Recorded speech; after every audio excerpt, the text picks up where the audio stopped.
Hi, so this is my day 4 of my build in public accountability videos.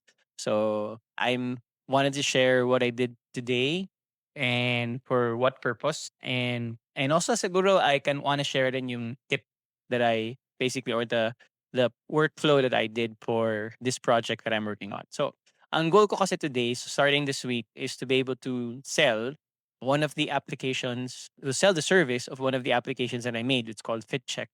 So in FitCheck, I think I've been doing this demo every now and then. It's basically a virtual try on. So you upload a picture of yourself and the AI would create a virtual avatar in a studio photography studio environment where you can upload the different type of clothes that you want the avatar to wear. So the idea is that so hindi unlike pag ginagawa mo sa Nano Banana, you have to keep on doing the prompt. So in this particular case, gumawa na ako ng application where it saves already the original, the base photo, and then upload mo lang yung mga pictures. No? I know it sounds so very technical, but ang objective niya is you will be able to come up with consistent looking images na naka-dress up yung AI model mo, no? Yung virtual avatar mo or virtual model mo. So yung bala ko ibenta. So the goal here is to be able to sell the service and to make money out of it, no? So like to sell it for $15. Ang target ko ngayon is not local, but ang target ko is brands or clothing brands, streetwears in the UK, in the US, or Australia, wherever, no?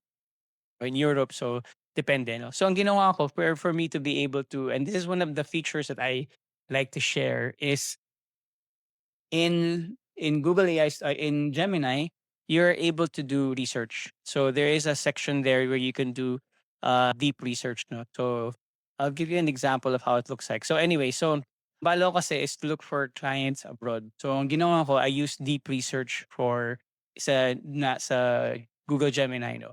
And ito yung kinalabasan ng research work niya, no? Um, so gagawa mo siya ng format, yung suggestion niya kung paano niya approach yung research. And then, yeah, sabi ko kasi I want it to be like non-luxury brands, but really mga streetwears lang, no? So, ito na yung itsura ng ito yung itsura ng research niya, no? So basically, based on the context ng fit check, so kabisado na niya kasi yung fit check kasi included that in the training in the fine-tuning ng Gemini.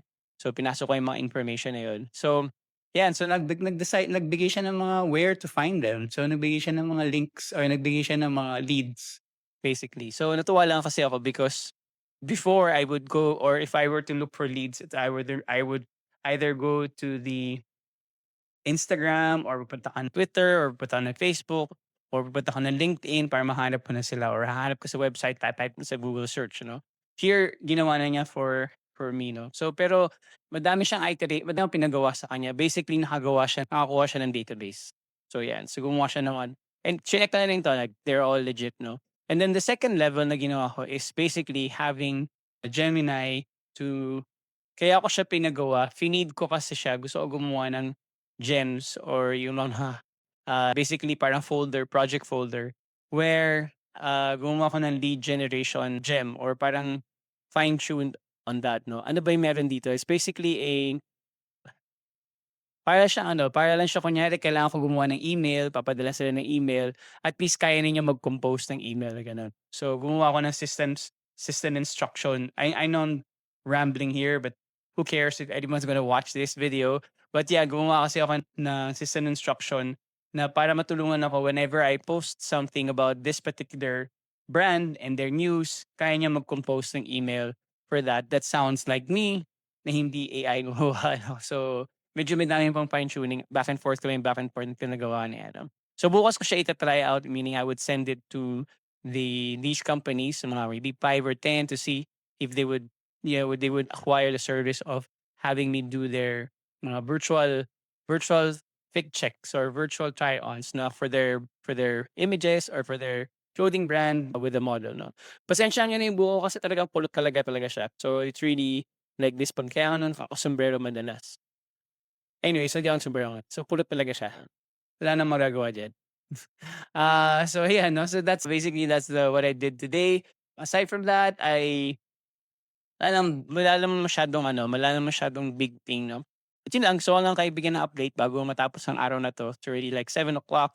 in the evening and I just want to do like my daily build to public, no? Because I want to make sure na magawa tong ma-promote yung mga ginagawa ng mga applications. Yun lang. So, have a great day. Have a good night. Bye-bye.